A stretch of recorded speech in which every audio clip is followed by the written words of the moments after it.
Hello అండి, ఈరోజు coconut kulfi prepare చేశానండి. చాలా అంటే చాలా బాగుంది, మాటలతో చెప్పలేమన్నమాట. చూసారా ఎంత పర్ఫెక్ట్గా వచ్చిందో. కుల్ఫీ మోల్డ్స్లో వేసాను, చాలా బాగా వచ్చింది.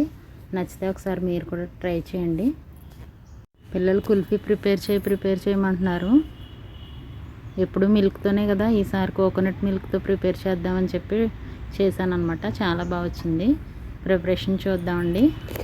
కొబ్బరికాయ తీసుకున్నాను, అది పగలగొట్టి ఇలా చిన్న చిన్న ముక్కలుగా చేసి మిక్సీ జార్లో వేసి కొంచెం వాటర్ వేసి మెత్తని పేస్ట్లా చేసుకున్నానండి.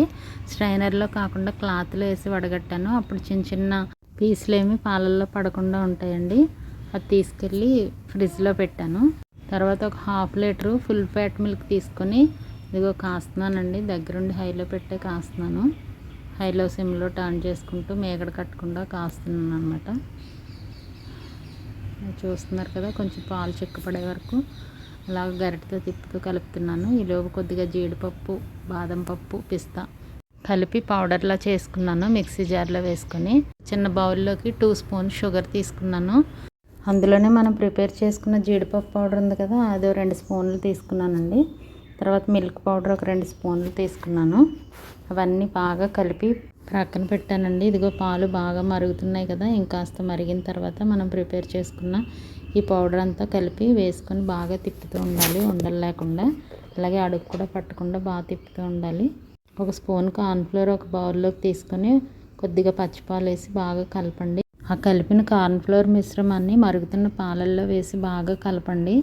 ఇది వేసిన తర్వాత అడుగు పడుతుందండి, పట్టకుండా బాగా కలపండి. చుట్టూ తిప్పుతూ చక్కగా కలిపి ఈ స్టేజ్లో కొంచెం సాఫ్రాన్ వేస్తున్నాను నేను. అది ఆప్షనల్ అండి, ఉంటే వేసుకోండి, లేకపోయినా పర్వాలేదు. కలర్ కొంచెం బాగుంటుంది కదా అని వేస్తున్నాను నేను. చిక్కబడిన తర్వాత స్టవ్ ఆఫ్ చేసి బాగా చల్లారనివ్వండి. ఇంకా చూసారు కదా, నాకు చల్లారిపోయింది. ఇప్పుడు మనం ఫ్రిడ్జ్లో పెట్టిన కొబ్బరి పాలు ఉన్నాయి కదండి, అవి తీసుకొస్తే పైన ఇదిగో మేగడలాగా పైన మొత్తం క్రీమీలాగా వస్తుందండి. ఆ క్రీమ్ అంతా పైకి తీసేయండి. తీసి బాగా కలిపి ఈ చల్లారిన పాల మిశ్రమం ఉంది కదా, అందులో వేసి బాగా కలపండి.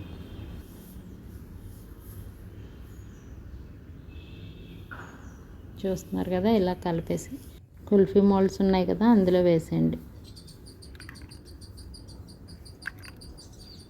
వేసి ఫ్రిడ్జ్లో ఒక 8 అవర్స్ పెడితే ప్రిపేర్ అయిపోద్దండి కుల్ఫీలు. టేస్టీగా ఇంట్లోనే తినేయచ్చు. నచ్చలేదు అనేవారు అయితే ఎవరు ఉండరండి, ఒకసారి ట్రై చేయండి తప్పనిసరిగా. ఇది నేను డీమార్ట్లో కొన్నానండి. నచ్చితే లైక్ చేసి సబ్స్క్రైబ్ చేసుకొని నన్ను ఎంకరేజ్ చేయండి.